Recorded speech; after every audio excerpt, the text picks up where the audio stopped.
We have in the studio this morning Jimmy Bagley. He is the Deputy City Manager for the City of Rock Hill. He is also chair of the Catawba Watery Water Management Group. And good morning to you, Jimmy. Hey, good morning. How are y'all this morning? Well, you wear a lot of hats, my man. We're trying to keep up with you. Yeah. Lucas, what did you say? You put the Batman signal up, and here came Jimmy. Yeah, that's it. That's right. That's what we do. So, Jimmy, you're chair of the Catawba Watery Water Management Group. What is that group? How long has it been around? Because that's going to lead us to our line of questioning. Well, it has a little bit of a history. About 20 years ago, Duke Energy was in the process of relicensing the hydro plants.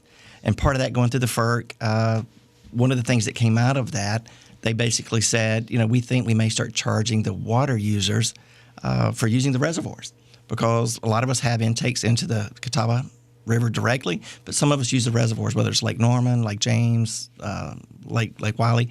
And we do. We get most of our water out of Lake Wiley. So out of that, we all said, wait a minute, you can't charge people that have been using the water forever. I mean, water is owned by the state. Even though you've dammed it up, we appreciate that. And it's a better quality coming out of the lake than the river. But we don't think we ought to have to pay to use the water. So out of that, we came to an agreement where we said, what are you going to do with the money anyway? And Duke said, well, we plan on doing good things like studying the river, studying the reservoirs, and making sure in drought conditions there's enough to run the power plants, to run the water plants, those kind of things. But we also just need to look into that sediment control and those sort of things. And we said, well, if you really mean that, then instead of the money going back to Duke, let's form a coalition of all the members, and we'll all manage ourselves and put money in, and we'll all use it for that. So we did. So we formed the Catawba Watery Water Management Group. Originally, it was made up of 18 utilities and plus Duke Energy. Duke was the only one that wasn't a water producer, but we all charge ourselves fees, and that money is used to study sediment issues, drought issues. We've looked at irrigation and drought times. How much should people do? We looked at the evaporation rates of the lake and where the water's going. So it's really been a good group, and it's been a great coalition. It's made up starting at Lake James up above Morganton at the head, all the way down to Watery where it confluences in with the Congaree. So it's about 300 miles of river chain that we kind of look after, and it's a little bit of a misnomer when we say we manage it. We don't manage it, but we do try to manage the human side of it. What do we do? And the nice thing about it is if there are drought conditions and we say, hey, maybe someone in the upper area is having struggles, we all do the same thing. So if we say they're not allowed to water but 2 days a week, all of us water 2 days a week. And so we all go into the same thing. We're all in the same media market. So if you hear one town doing something, we all have to do the same thing. And that's been good to have that coalition of people that are like-minded and doing the same thing. Well, Jimmy, you're here to explain what's going on up north of us in Charlotte with Charlotte Water's plan to take more water out of the Catawba. Now, that's the layman's version, but walk us through what Charlotte Water is looking to do and how that's going to impact us downstream here in Rock Hill. Well, basically, Charlotte has given a notice of intent, an NOI that people are talking about, which is a legal requirement that basically says we currently have a permit to withdraw 33 million gallons a day and send it somewhere other than the Catawba Watery Basin. And they currently have had that. Now, many of the users along the Catawba Watery also have a similar permit that says they're allowed to take 1 million or 2 million out. Anything over 1 million has to be permitted, and you can send it to other locations that it doesn't necessarily return back. So Charlotte knows that based on their forecast of their wholesale customers, they're going to hit that 33 million probably in the next 4 or 5 years. So they've basically started that legal process to put people on notice that, hey, we're looking into other options and may need additional water to send to some other towns. So that's basically what's happened. The bad news is it's early in the process. It's a 5-year process, and they've really just put the legal system on notice that, hey, we're doing this. And naturally, a lot of folks are saying, oh, my gosh, the end's coming. You can't take anything out.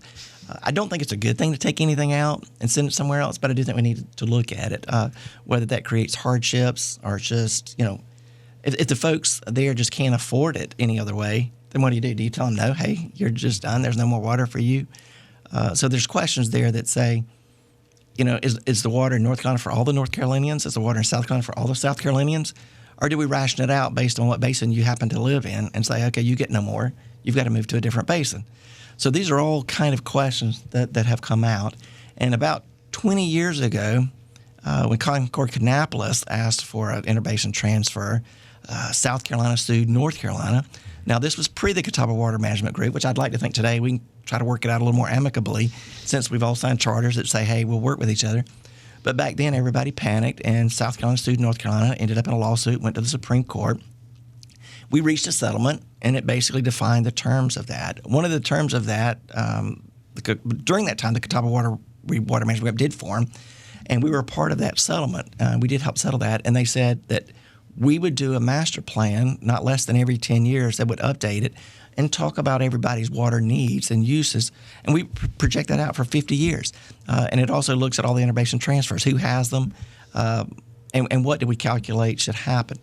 Now, we already have a plan in place that says what we think Charlotte Water is going to use out to 2050. So this is a little bit earlier than what we had projected 10 years ago. We are currently, that study was published in 2014. We're currently working on the new study for 2024. We're in year 4 of that. That'll be out sometime next year. And we did add a new tab to that talks about IBTs, interbasin transfers, and exactly a little more definition of what they mean. Everybody has a little bit of a variation of what's an IBT, and that depends on the state. North Carolina and South Carolina have different rules regarding that, as you can imagine. But we really are trying to define what that is and if it's something that has to be. Personally, I can give you Jimmy Bagley's opinion is I think what's in the Catawba Watery ought to stay in the Catawba Watery. And I think if you take it out of the Catawba Watery, you should have a provision to try to return it at some point back. And whether that means you surcharge folks that are taking it outside of the basin, and that money's then used to either build more reservoirs, in this case the Yadkin Basin, which is Charlotte is asking to send it to. We have some users in South Carolina that are sending it to the Broad River Basin. So, I mean, again, IBTs are not a new thing. It's just a natural emotion that when you hear it, you go, why is big old Charlotte taking up water and sending it somewhere else? And if you think about it, we serve, about 3 million people out of the Catawba Watery today. The question is, how much can it sustain? How many people can be served by the Catawba? I mean, there is a finite number. It's a limited resource, and we're very rain dependent, which we were in a drought conditions just a week ago, that people were starting to look at, hey, we need to start telling folks to back off a little bit, conserve. And we have 2 different drought groups. One's the Catawba Watery group through a group called DMAG. And then we also have the state of South Carolina, who already has announced a drought, which they just published their information yesterday and backed off on some counties because of the rain. Some counties went into a deeper drought, just depending on the rain. And if you notice here, even in York County, we've had a lot of rain on the eastern part of the county, but Clover and Erie, not near as much. So it's very variable right now on who's getting the rain and who's not. Jimmy, I guess the concern is if people are hearing that Charlotte Water wants to take water out of the Catawba, send it to somewhere else, we're downstream here in Rock Hill. So what does that mean for us here in Rock Hill? Because we also pull water from the Catawba. It's treated at the water filtration plant here in the city and then dispersed throughout York County to municipalities. Is that correct? It is. Okay. And, that's a good question. I mentioned the Catawba Watery Basin, and there are 11 reservoirs that are all man-made, starting at Lake James all the way down to Watery, 13 dams along the Catawba that Duke has put in, and Duke manages that. So on the one hand, we're in pretty good shape, the fact that we have a utility that manages the releases of that water. Part of the FERC licensing and part of this coalition of the Water Management Group, we're able to meet with Duke, and when we start seeing that needs are increasing because of drought conditions or what have you, by agreement, they have to back off some of the production. Now, that's sometimes not a good thing because hydro is one of our cheaper ways of creating electricity. But at the same time, if we need it for drinking water or recreational purposes, that's one of the first places we go. So just as we ask all of our constituents, our customers to, hey, back off a little bit, we also ask Duke to back off a little bit too. So if everybody has to reduce 5%, so do they. Mm-hmm. If we go into a situation where everybody has to back off 10% or 15%, so do they. Mm-hmm. So that's a good thing. So that way we don't have the problem that they had in the Yadkin Basin a few years back, where it really wasn't managed, and the goal was sell as much as you can and just run it dry if you have to, and that's what they did. Mm-hmm. And that's really what's created some of the alarm in the Yadkin Basin, that people are saying there's not enough in the Yadkin. The downside of that, though, is that the Yadkin Basin is probably 5 times as big as the Catawba land size. So, again, it's all runoff water that goes into that. So, again, they've got a much greater area, and that's what's created a lot of the concerns from people in South Carolina saying, you're sending it to a basin that's already much bigger. They just need to figure out how to manage that, whether it's more reservoirs or tap into different areas. They have a lot of sub-basins as well. And even though the sub-basin that Charlotte's wanting to serve is part of the Yadkin, they're saying, let them find a way to tap the Yadkin and bring it over, as opposed to the Catawba and bring it over. I think that's valid. Now, what's the cost of that? Does that mean their water bills will be $500 a month? I don't know.